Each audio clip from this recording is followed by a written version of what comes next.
Okay, here we are. Another Lifessa Lite. You got me, Ben, and Josh. Just going to run through quick topic. You know how we like to keep these brief, easy for you, condensed. So we speak a lot about how you need to utilize your time and the rest of that. And I think sometimes I overlook the difficulty of managing like a workload. Like for me, it's like when we spoke about it before, it's like work. But then sometimes I think maybe I overlook this. It's not just that simple to always manage a heavy workload, right? Sometimes people can just let it get on top of them. So from my point of view, I think it's a good one to cover. Like I say, I'll take it for granted.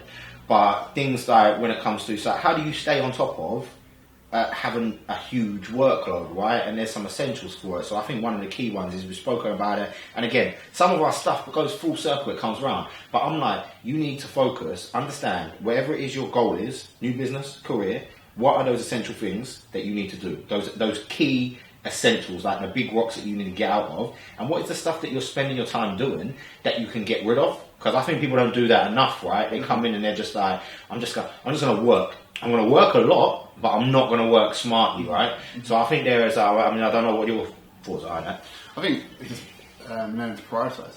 It's just prioritising what's important and be able to get rid of the things that are not important, or be able to say, okay, what am I going to tackle first, of the big chunk items, or am I going to get the small things out of the way first? So it's just prioritising, understanding what's important, understanding what needs to be done, and staying focused and not losing sight of the end goal of what you're trying to achieve. I think it's, again, we've touched on it before, is that time management as well. So yeah. I'm like, what are those, and again, I'll probably come up so many times, I'll probably sound like I don't like speaking to people. I do like speaking to people, but things like phone calls, insignificant phone calls, someone's calling you up, you got work to do at night. There was this one girl who used to call me, used to talk for like 2 hours. I'm like, I don't have time to talk for 2 hours unannounced, right? So, and even during the day, so you get phone calls where someone's talking to you, right? What is it? Snap. What is it you want to talk about? Let's get that done and dusted out of the way. Your meetings. Book a meeting for an hour, people will take an hour. Is what you want to talk about easy? Can you fit that into 30 minutes? Can you come up with a snappy agenda, 5 minutes per topic?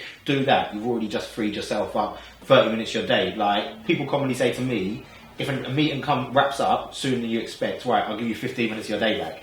But it's exactly what that is, right? You don't have to give me 15 minutes of my day back. Let me organise it in a way where I'm going to get that in the first place. So I think if you can't get your mind on that, then you will never get on top of a workload. It will always get the better of you. Yeah. And then I think there's another one that we've spoken about before, which is where can you, that stuff, so you've got the important stuff that you need to do. You've got the stuff that isn't relevant to anybody, you can cut straight out. Then you've got this stuff in the middle. And that's where I'm all about, right, what can you give to your team around you and what can you outsource? And I think people don't look enough into the importance of delegation. Mm-hmm. Like, it's a master skill to me. Have you got enough trust for people to let go? Like, that's the thing. Can you let go? Because loads of people, it's not even about the people around them, aren't competent enough to do it. They can't let go and just say, I trust you to do this, go off and do it. Whereas I'm a flip side. I'm like, right, if I can outsource it, great. Yeah. If I can delegate it to somebody, great. I want to oversee stuff happening, but I don't want to be down in the dirt all the time, doing all the details. It's communication. It's communicating with your team as well. So if you want to communicate with people that you work with, it's to find out when they have free time so you can delegate to them. And the same way you pick up their workload, if you've got some free time and you say, what can I help you with? It's that. It's communicating with the team and understanding what opportunities are there so you can take advantage of the time load. So it's like a lot of times when I'm working in my team, I might have a heavier workload, and then my colleague picks up part of my workload and says, what can I help you with? What can you give to me so I can cover some of the work you've got? And I do it vice versa. It's that delegation and communication with the members of your team. You have to do it, because if you don't do it, then what happens is that you do all the work, you take it on yourself, and then someone asks you, so where are you with it? It's like, well, I've been working it for like 12 hours. Well, you could have gave it. Yeah, but that's not an excuse. Yeah, exactly. So it's a crap excuse, right? But it's a good point that you've made there, because I think, again, and we talk about it all the time about your mindset, but the way you approach this from a mental point of view is key as well. Because I think it doesn't make any difference where you are in your career, in a new business, whether you enjoy what you're doing, whether you don't. There are always going to be times where there is going to be a serious workload, and it is going to be difficult for you to manage. And using things like this is how you can manage it. But you need to maintain a positive outlook on that as opposed to being defeated by it. So if you've got a heavy workload, don't focus on see the scale of it. Geez, man, do you know what? This is just too much for me. I can't do it. Don't think about what you can't do, right? If it looks big, break it down into manageable chunks, Yeah. and remind yourself you can do this. I think- You are capable. I think a lot of times when people look at workload and it's massive, they procrastinate and they put it off. They see it and they're like, wow, it's a amount of work, I can't be able to do it. I'm going to go and do something else. I want to do something that's easy. If you break it up into little pieces, it makes it easier to tackle. Like if you said to me, oh, we're going to climb a massive mountain in like 4 hours, I'd be like, Ben, we can't do this. But you said, oh, You we're can't do gonna... Yeah, but then like, if you said, oh, we're going to try and do stages of this bit by bit, an hour a bit, before you know it, we've climbed a mountain in 4 hours. Is breaking that down, breaking the workload down, and seeing what you can tackle and tackle it. Because when you look at it like a massive thing, it can be overwhelming.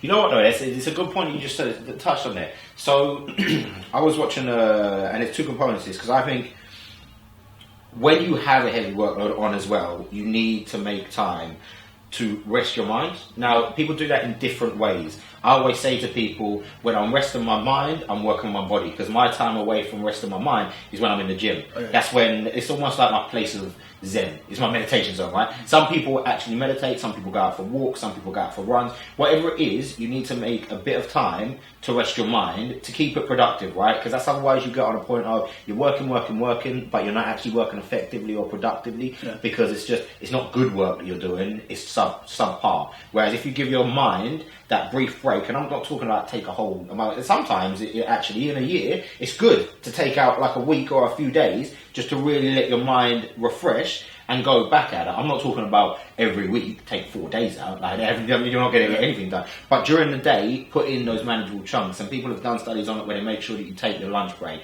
you make sure you get, I mean, you've got countries where they have like, right, they'll have Spain, for instance, they have siestas in the afternoon, and it's a good way to break it up. Again, it comes down to managing your schedule to be most productive what you want. But I was watching a TED talk the other day, and it was talking about the minds of original thinkers. And what it basically said was, people who get a task and they go at it straight away kind of lack creativity. So it's like a bell curve.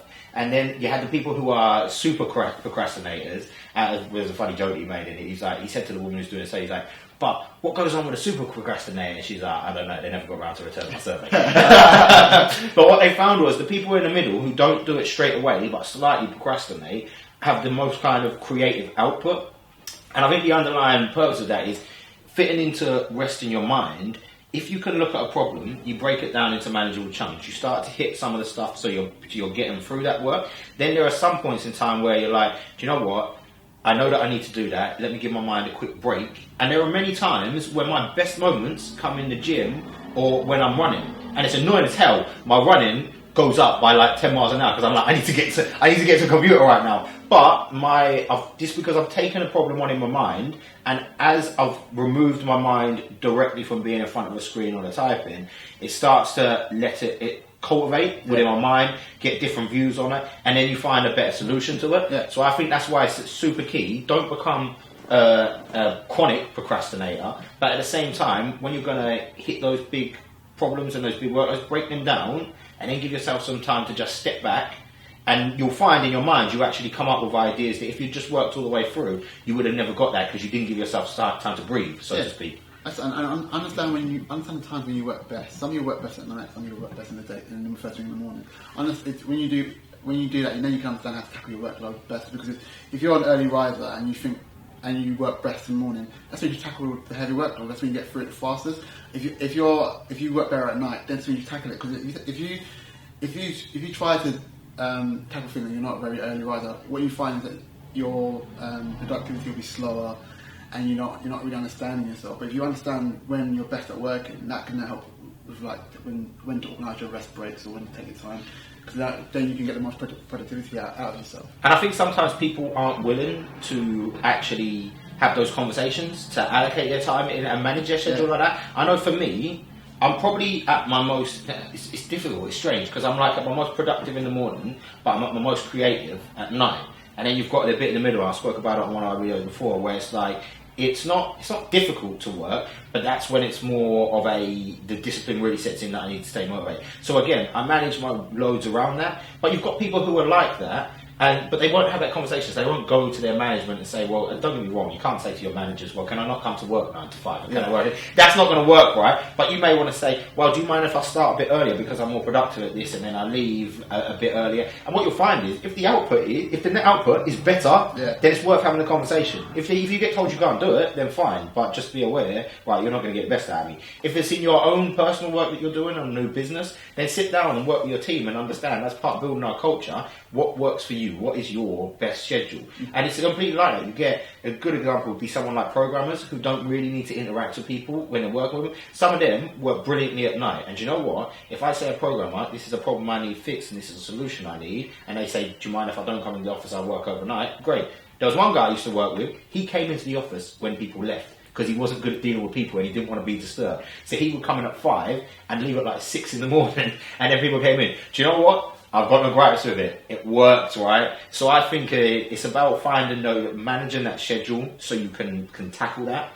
And then I think on top of that, and lastly, I think to make sure you can maintain this, and this goes in line with allowing your mind to have a rest. And again, for me, you have this point in time where you take your mind away from directly being at work, and it might be that you go for a run or something else, but you do need to fit in rest. Now, you know, this is a particular, maybe a challenge for me. I do rest, maybe not as much as I should. I mean, at one point in time, I was going on like 4 hours sleep. Now I'm up to like, but now I get like, my body works on like 6.5 hours sleep. I still can't get to a point where I have those 8 hours, but my body gets refreshed on that, so I'm cool with it. Yeah. But don't try and work yourself completely into the ground, because again, all you end up with is you can turn around and say to me, I worked 50 hours this week, I'm working 20 hours a day. That's cool. Do you know what? I'm working 15 hours and I got more done than you. Yeah. So my take on that, I think there's the key principle to take away with this is that if you've got those heavy workloads,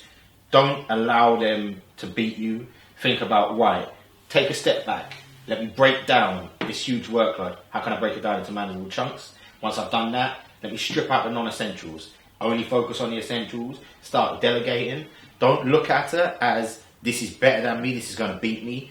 Understand you've got to where you are capable of getting over this, and then just focus on, right, how do you fit those points in time so you can cultivate your mind and cultivate those ideas, give a bit of a break, and then again, focus on your rest.